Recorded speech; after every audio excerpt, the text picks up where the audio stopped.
थर पिंधि आसो ताके नहीं सुधा बाल्टी पकेयो मुझे धला पिंधि आस। हेलो गाइस देखंतु मु आज पहाड़ चढ़िया पई आछि कहीं तू ब्लॉग कर मते मते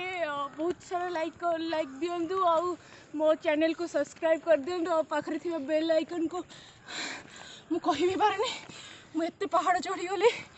तो बेल आइकन को निहाती प्रेस करंतु एंड मते कमेंट रे कहंतु कि आपन को ए जगह मु मोर कैमरा पर्सन को कहि देबे कि आपन को ए व्यूटा देखाई देबे कैमरा पर्सन प्लीज दांत देखो एटा होची सिद्धेश्वर पीठ